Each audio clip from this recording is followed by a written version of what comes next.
What's going on, everybody? Eric Lindquist at Stokastic here on the Odd Shopper channel, coming to you with another edition of Ladies, Leans, Likes, and Locks MLB. Hit that like button, subscribe button, notification bell. Goes a long way for me, goes a long way for you. That way you become apprised whenever great content is going live here at our little neck of the YouTube woods.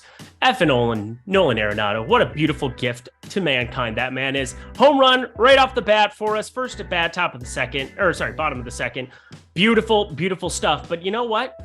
Even though it's been a fantastic start to the MLB slate, there's one thing that stood out to me more than anything else, and it pissed me off to no end. We'll talk about it a little bit later, but Domingo Germán, we knew it the whole time. I said there's no way he can keep this up. There's no way that he is pitching that well. Absolute joke. He's got sticky substance, gets kicked out of the game today.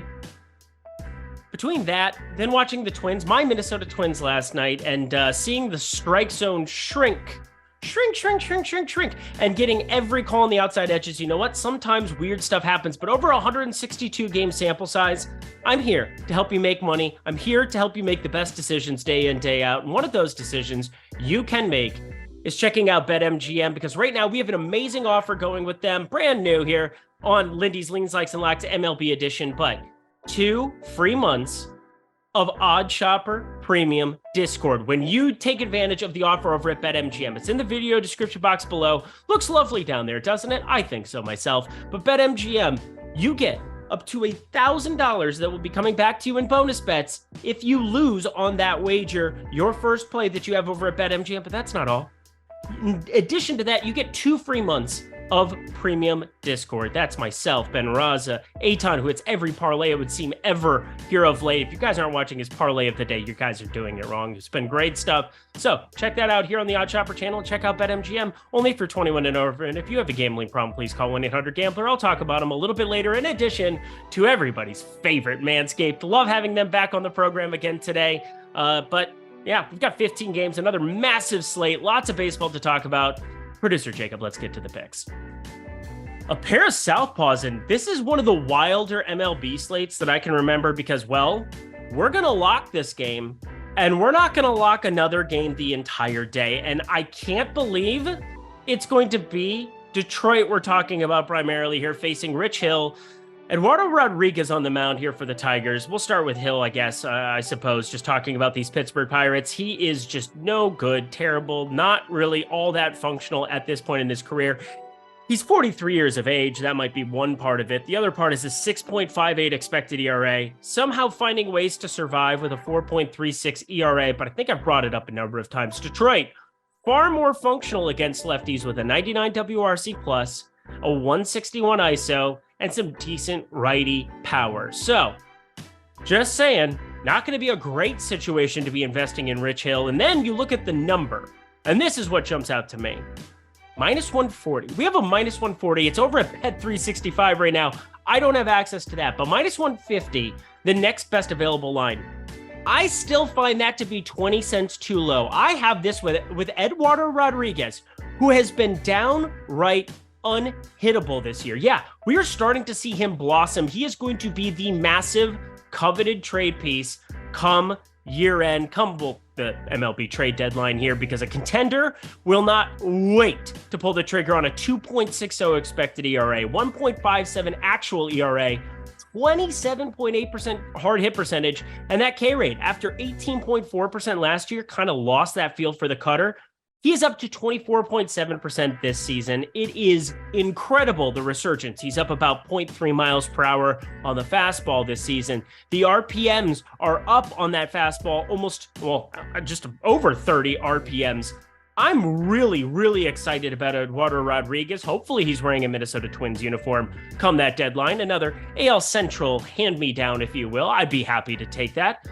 Thank you very much. Drive home safely. But this is always what we had the potential to get with him. There were a lot of years where BABIP really killed him. That's batted balls in play BABIP that just murdered him day in, day out, got very unlucky in a Red Sox uniform. We saw him in 2021 with a 3.47 expected ERA that was up to 4.74. Last season, right around, 1-to-1, 4.20 expected ERA to 4.05. But I'm feeling really good about him going forward. I like everything. I like this cutter movement that we have going. I like that he basically is getting all of the vertical movement thing on that cutter here. Just seems like he has a better feel for that pitch, throwing it just a smidge more than he did last season. And also the sinker, throwing that far less after it being his third primary pitch. So I'm looking at the pitch mix, looking at the velocity, looking at everything down the line.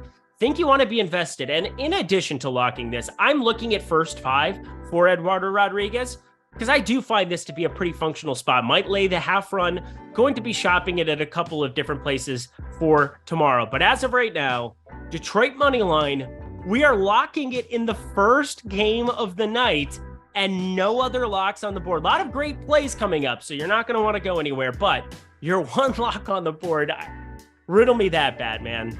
Riddle me that.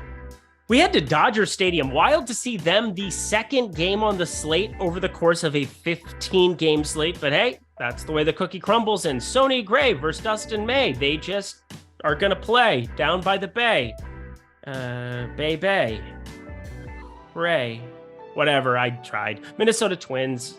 We know we're going to be getting up against Dustin May. He hasn't been striking out guys like at all. 17.5% K rate. Even though he's got really good stuff, and even though he's been very effective so far this season with a 338 expected slugging and 289 xWOBA, we are running into some bats with some lefty power, at least in this one, with Joey Gallo, Alex Kirilloff, 576 expected slugging. Kirilloff was hitting over 400 going into last night's game in LA, but I digress.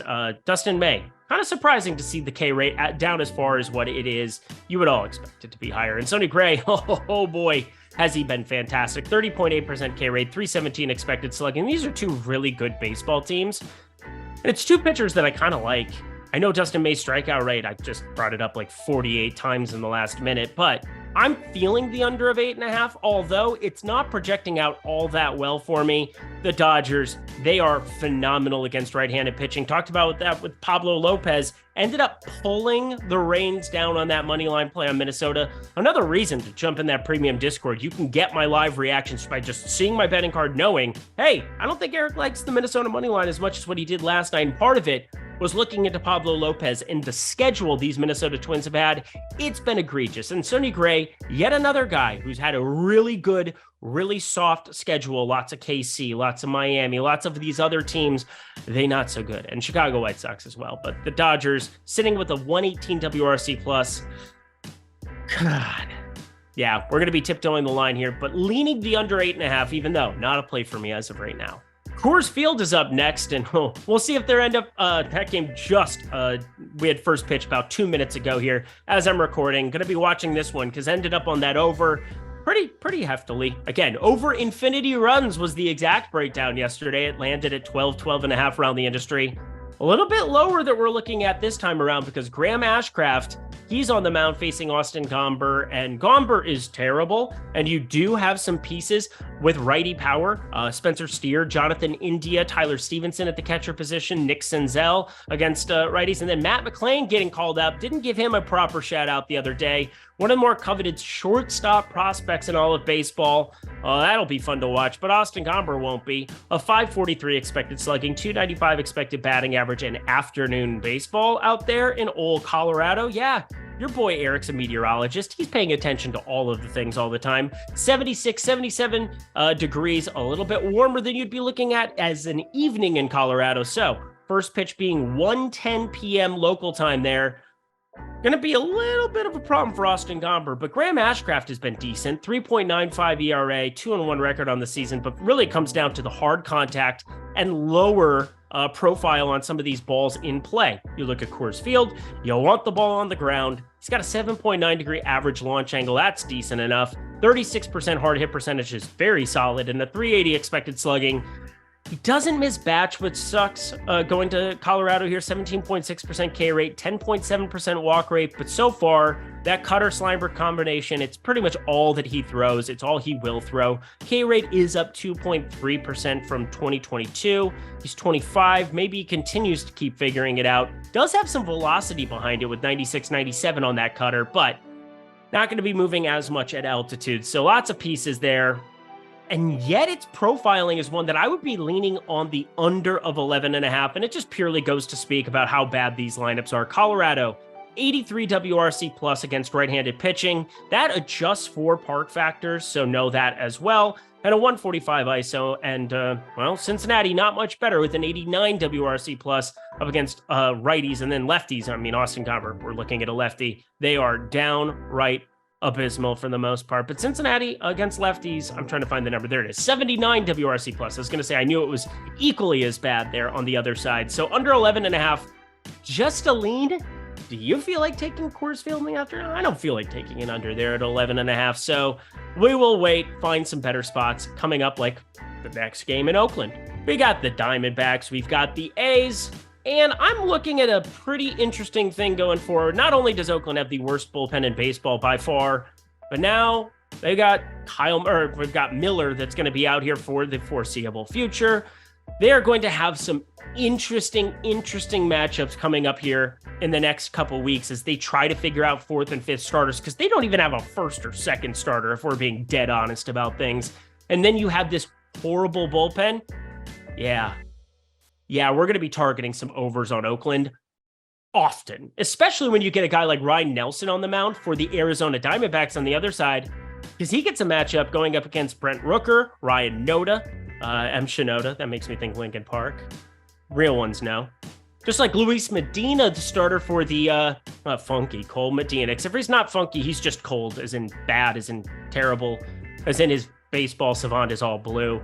Even though he doesn't have enough batted ball events to actually have a color profile. 7.2 degree average launch angle, yay. Oakland, though, in the afternoon, 44.7% hard hit percentage. Didn't really show anything to us last year. I know we made this funky Cole Medina joke a couple of times last year. Probably not my favorite joke to be running back in any time soon.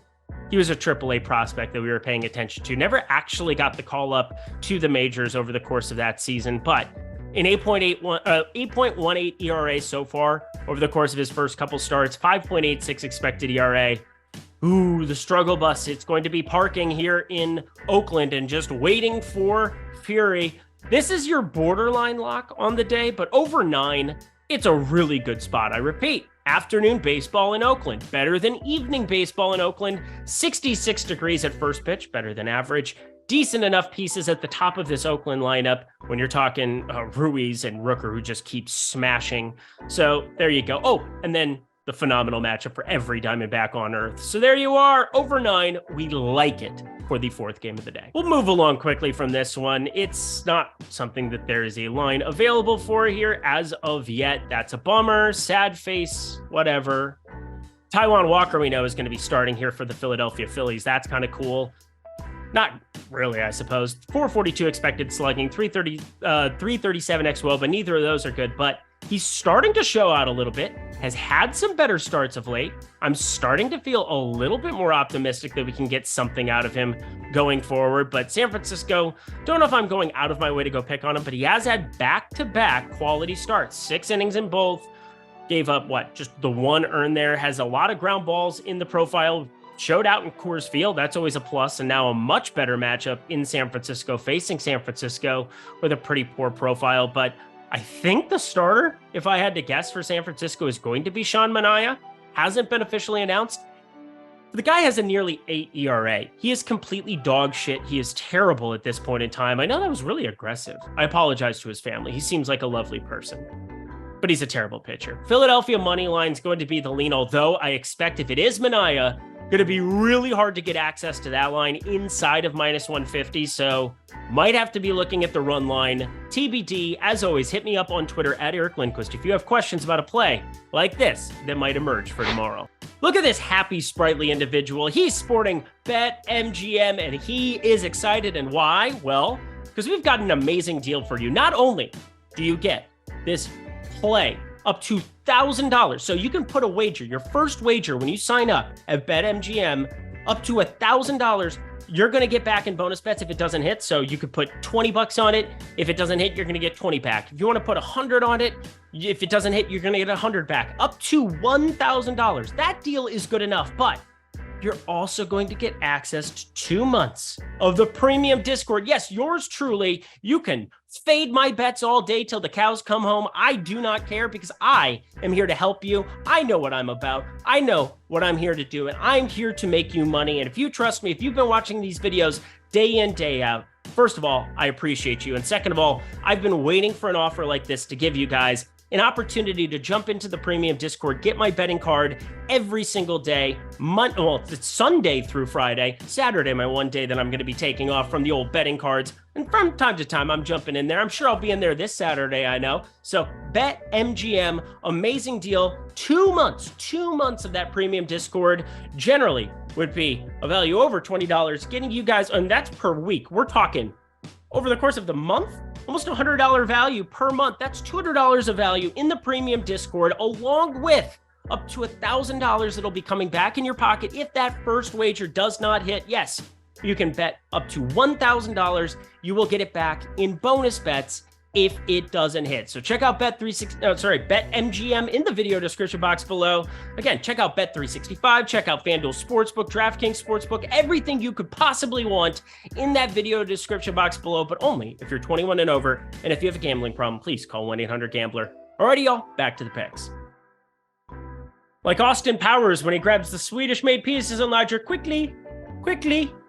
You know what I'm talking about. Yu Darvish going on the mound here for San Diego, going up against Jonathan Heasley. Rhymes with Ron Weasley, and one's a wizard, and the other one's Jonathan Heasley and sucks at pitching. He's only had one outing so far this season. It didn't go well. 2 2/3, 2 earned, 6.75 ERA as a result, just 38 pitches. However, he got optioned to AAA Omaha. I think he's coming back here, but we've got to wait. We don't know for sure. It has not been announced as a starting pitcher, so that's my assumption, considering he's getting picked back up from AAA, but we'll just wait for the official news there. And San Diego on the other side, Yu Darvish is really good at pitching. I don't know if you're aware. 3.16 ERA, and that includes a Mexico City start, which is just extremely impressive. I'm going to adjust that underneath 3 for the young man, because if you take off that ridiculous 4 earned run spot, he'd have a sub 3 ERA in no time, 1.08 whip.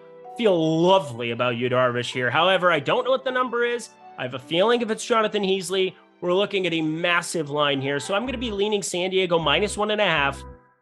Lots of question marks still waiting to be answered in this one.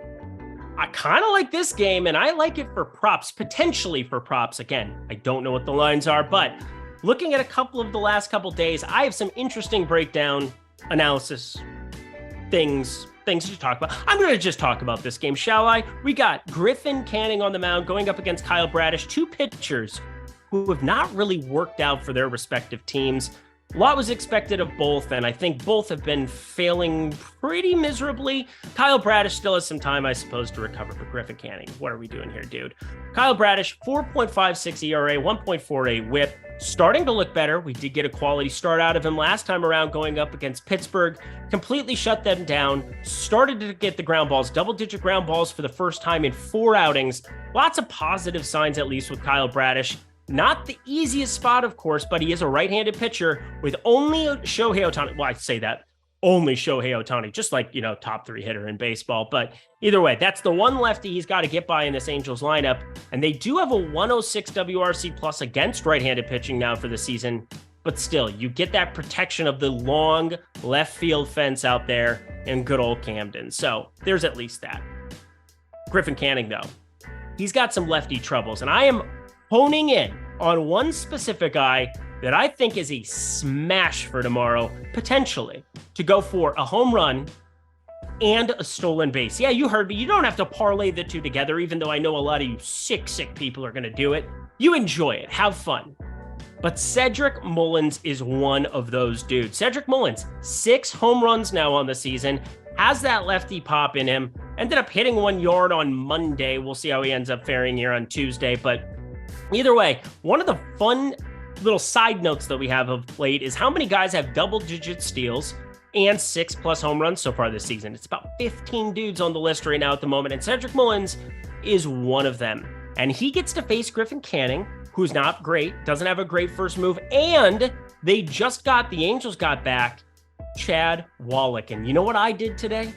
I went digging I did the old typing thing. I started looking up plate discipline numbers for certain players and started to put into my spreadsheet how many catchers are having troubles holding runners under the new rules. And it's not troublesome yet. He's only had 5 stolen bases that have been attempted against Wallach so far this season.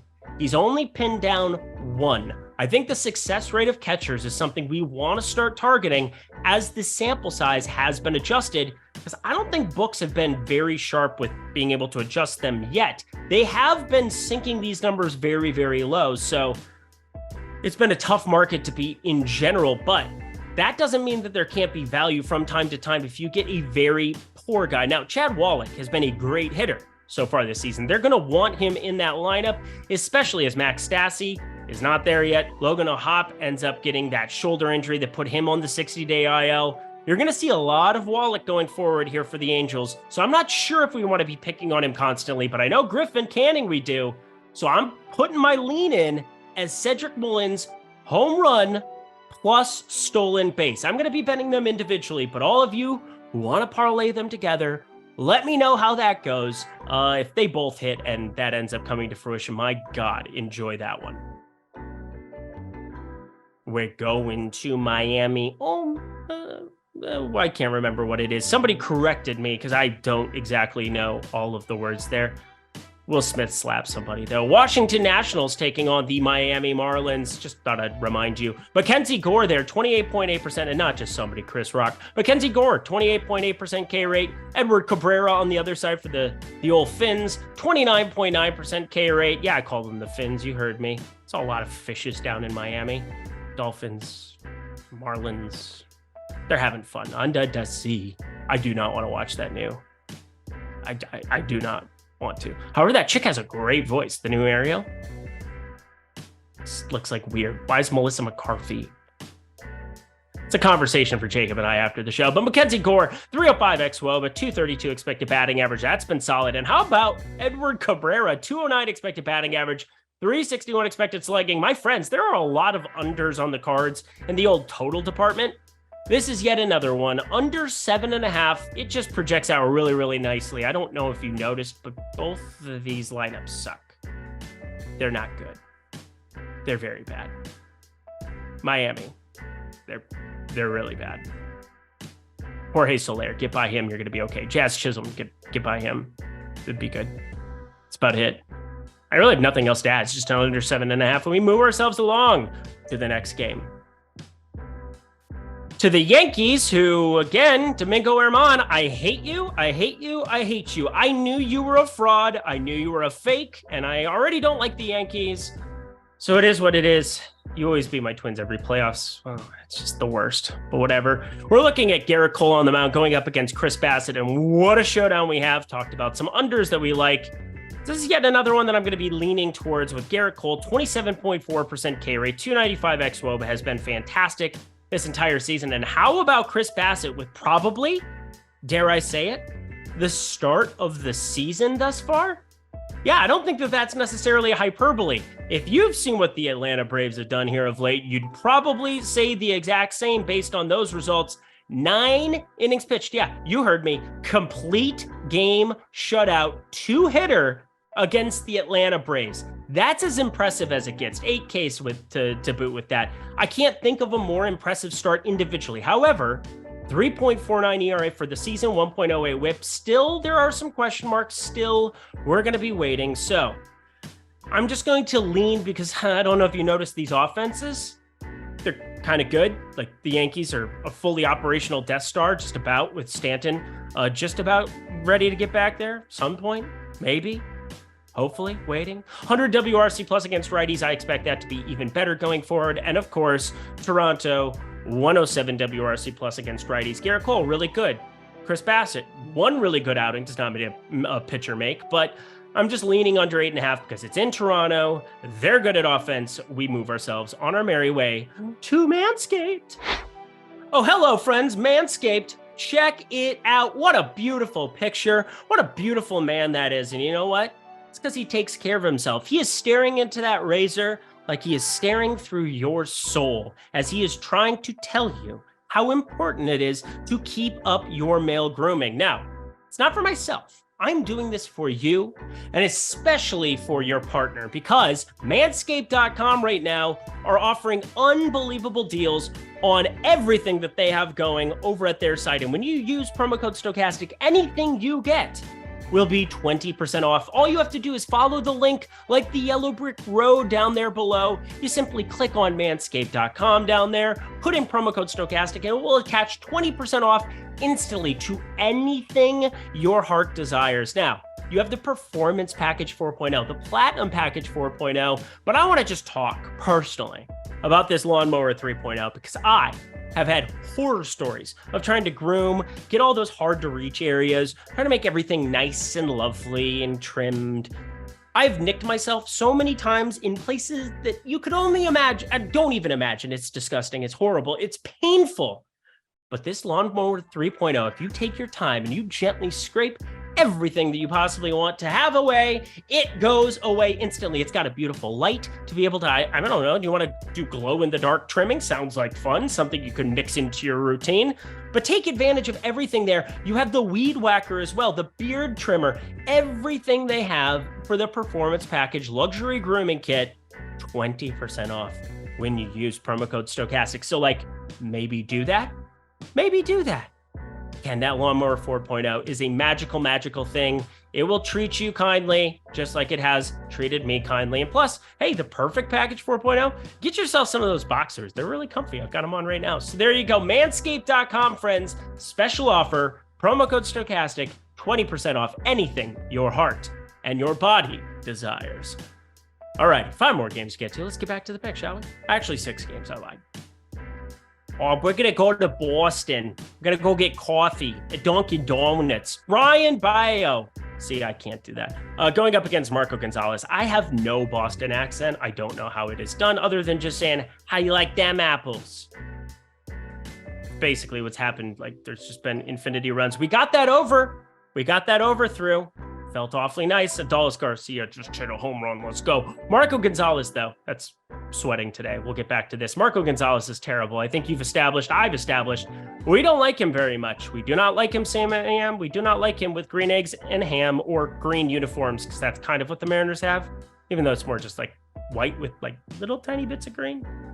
275 expected batting average, 16.1% walk rate. He will never, ever, forever, ever strike out anybody. He is incapable. He's terrible. He's no good. And may God have mercy on his soul. And Brian Bayo. Starting to come together, friends. We're seeing signs. And I saw the sign. And I opened up my eyes. I saw the sign. No one's going to drag you up to get into the life where you belong. Yeah, you know what I'm talking about, 90s babies. But Brian Bayo, 57, I'm looking through some of these numbers. I just absolutely love everything that I'm staring at. 57, that was a little sporadic. 5.01 ERA, there we go. 2-1 record so far, but the key thing, 5 innings, 6 innings, his last 3 starts, 1, 2, and 2 earned runs. Has not allowed more than 2 earned runs. Is this real life? He's also struck out at least 5 in his last 3 outings, and now he gets a pretty decent little matchup here in Seattle. It isn't all that good with a 98 WRC plus against righties. I know you got to get by Jared Kelenic, my dude. Let's see if he ends up hitting a homer to finish it out here today. That would be awesome. But either way, Brian Bayo, I expect him to be better than Mayo going forward. Does anybody like Mayo? I'm not a big Mayo guy. More of a ketchup guy, personally. Depends with, of course. Never with steak. Down with you if you're one of those people. Eat steak. You don't need steak sauce. You don't need ketchup. You don't need anything. I don't know why that's the rant that I'm going on here. Brian Bayo, Boston money line. I like it. We move on. I want to like something from this one, but it's pretty difficult here because I don't know the line. I don't know who's going to start for Tampa Bay, and I have a suspicion, a sneaky suspicion that this organization that knows what they're doing knows better than me why they sent Taj Bradley down to AAA and had him work on stuff. But he was awesome. He had a 3-0 record, .91 whip, 3.52 ERA. I assume that with Drew Rasmussen, who would have been the guy on the bump today, that they're going to call up Taj Bradley. Now, it hasn't happened yet. So we're going to be waiting. We're going to be wishing. It would be awesome to be able to back Taj Bradley. And Kadai Senga, He has just been breaking my heart all season long. That didn't stop last time out against Cincinnati. 5 earned, 7 Ks. I didn't even take his prop there. I can't get him right. He's probably been my bugaboo. He has ruined more ladders than a bad contractor. I'm just going to say Tampa Bay money line because I want to have it be Taj Bradley. I need it to be Taj Bradley to be able to back him. And God forbid Kodai Senga goes out and strikes out 10 Tampa Bay Rays after they lit up. Well, I mean, it was basically Isaac Paredes who ends up going yard twice against Justin Verlander, but I digress. Leaning the Tampa Bay money line side because I don't know, offensively, they're juggernauts. 137 WRC plus against righties is going to go up after today, which is more insane stuff to even say out loud. So there you go. Tampa Bay money line. Lean and move along with your life. Please be Taj Bradley pitching tomorrow. Let's get rowdy, friends. We're going to St. Louis, another version of it. And hey, Nolan Arenado got us back on the old home run board. It felt nice. It felt good. I did tell a buddy and a guy, I told my buddy and then I told the guy in premium Discord as well that I was more confident in Nolan Arenado hitting a home run today than anybody all season long, and yet I didn't jam it, which is kind of sad, but it's still nice to get back on the board there in the old home run department. We're going to be gearing away, though, with Corbin Burns on the mound here for Milwaukee, but Adam Wainwright going for St. Louis, I think that's a target for sure, and as I hope you know by now that we talk primarily about starting pitching because it's by far the most important thing when you're breaking down game to game, and of course, the entire profile of your lineup, having a good bullpen, these are all very, very good things. St. Louis is kind of problematic with everything, period, outside of their lineup. And Adam Wainwright is mainly the reason why. Well, he's not the main reason why. There's a lot of reasons. Jack Flaherty learned how to pitch yesterday, that's for sure. I didn't know Jack. Thank you for reminding me, everybody. But 5.49 expected ERA, 7.20 actual ERA for the 41-year-old Adam Wainwright here. And I said we were going to get rowdy. We're going to do it with Rowdy Tellez. As long as he's north of plus 450, okay? This is your home run play of the day. Now, I talked about Cedric Mullins earlier. I like Rowdy Tellez even more. Actually, plus 350. Amend that. Plus 450 is more of a projected type play. Plus 350. As long as it's better than that, that's the break-even number I have on Rowdy here. Looks like it's going to be decent enough hitting weather there in old STL. It's not yet your midsummer 92-degree dreams, but it is 79 in St. Louis, Missouri tomorrow. So take advantage of this one, my friends. Rowdy Tellez, the lefty, going yard for us. Maybe adding Yelich to the fray, maybe adding somebody else, but Yelich did not end up in the lineup. Ended up dinged up, had some back stuff that always freaks me out with Yelich. So Rowdy Tellez, that is your play of the day. Another play that I like, Atlanta, Texas. We've got some decent pitching on the mound, and that is an understatement. Spencer Strider out there just wrecking havoc. 12 strikeouts against Toronto. Doesn't matter what your name is. Doesn't matter what's on the jersey. He's going to pitch and throw at you and just mow you down more than likely. 2.51 ERA, 0.92 whip. He's been the best pitcher in baseball thus far this season. Still got a loss against Toronto, giving up 1 earned. That's a tough beat. That's not ideal. Where are you at, Atlanta? Atlanta's had some weird games where they just disappear into the abyss like it's The Mist. Anybody watch that movie? It's kind of a weird one. Really tragic ending. Don't YouTube it. But Nathan Eovaldi, as we're looking at him, he's also been phenomenal. Check this madness out. 5, yeah, you heard me, 5 straight quality starts, 3 straight of 8+ innings, including a complete game shutout against the Yankees. Yes, against the Yankees, the Angels, and the Athletics. He has just gone batshit crazy. Tons of ground balls, tons of strikeouts, velocity just ramping up. This is some insane stuff. So as good as Atlanta's been, we're going to target them. The under of 7.5 isn't even really juiced at all. We're talking minus 105. It's inside of your standard juice. So there you are, under 7.5. Hard to get away from these two pitchers on Wednesday. The Cubbies, the Astros, more good pitching. And one we didn't expect, one we really didn't expect this season, Drew Smyly. He's just being Smyly as well. It's interesting. 3.05 ERA, 0.97 whip. This lefty came out of nowhere because he's had moments throughout his career, but never to this extent. Never been this solid or this consistent, like a lot of what we're seeing. But how about the guy on the other end, JP France? Yet another dude. Houston just seems to put them into the factory. They print out a new one. Welcome. He looks really good, and the goggles and the mustache, it's also fantastic. 0.77 ERA, 0.69 whip, 1-0 record now, 2 starts. They've been epic. Going up against Seattle, just shut them down. Goes up against the White Sox, shuts them down. I don't think he's going to be a strong strikeout candidate at any point in time. I think he's going to have to get by on efficiency and get by on just being that dude because, well, he's topping out around 94. The cutter slider, it's not going to induce any massive swings and misses. The slider curveball might, but he's only thrown the curveball a couple of times. That's his primary pitch to left-handed batters. Getting some swings and misses with that. So we'll see if teams start stacking up against him, and maybe we might have an opportunity to target a couple of K props against teams that don't, bring a lot of lefty offerings to the plate. Cody Bellinger is dinged up here, so he had some knee issue that he didn't end up in the lineup on Tuesday. I'm going to be paying close attention to that because, again, maybe there is an opportunity to get JP Sears some K rates, but I want lefties in it so that he can utilize that pitch. That is some next level analysis, my friends. But either way, I'm going to take the under of 9. Why is 9 the number? Why are we landing on a key number here with decent enough pitching? And Drew Smyly, I'm not really worried about him giving up contact to anybody in Houston because he's just been effective all the way around. Not going to be relying on strikeouts ever here. And so a team that doesn't strike out already, a lot of pieces in Houston's lineup, like Alex Bregman, Mauricio Dubon, Kyle Tucker, all those guys, doesn't change anything in the way that I'm going to project them. And Smyly with a 28.6% hard hit percentage, that's as good as it gets, friends, even as a fly ball pitcher. Avoid the Crawford boxes out to left.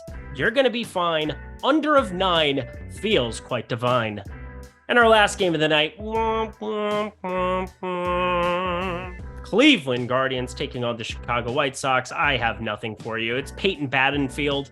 Love is a Battenfield, and everybody loves facing him. 50% hard hit percentage, 487 expected slugging. No, yucky. No, not for me. And Mike Clevenger on the other side of this one. He is not the Mike Clevenger of his Cleveland days, but does he have revenge in his heart? We shall find out. 4.78 expected ERA is identical, or it's 0.01 off. 4.79 ERA. We're going to be tick for tat, whatever. Let's just get out of here, shall we? This game sucks. Cleveland money line, no number projects out well, nothing. Good day, sir. I said good day. That does it for another edition of Lindy's Leans, Likes, and Locks in the MLB streets. Hit that like button, subscribe button, notification bell. Leave a comment. Let me know your favorite bets that exist here on Wednesday's board. Check out Bet365. Happy to have them along for the ride. We also have that premium Discord that you get when you sign up over at BetMGM, in addition to $1,000 coming back on that first bet if it doesn't hit in bonus bets. So take advantage of all the great stuff over at the Lion Rouse. So take advantage. Good stuff today. I will be back on Thursday. Make sure you check out NBA Lindy's Leans, Likes, and Locks too, as we give way for the Houston, we got the Miami. Why did I say Houston? That was weird. I was talking about them a second ago. Miami, Boston, we all know it. Going to be an awesome Eastern Conference Finals. Very much looking forward to it. I think the Celtics sweep 4-0. That's a conversation for Lindy's Leans, Likes, and Locks. So check that out. Until next time, friends, I'm Eric Lindquist. Best of luck in the MLB streets on Wednesday.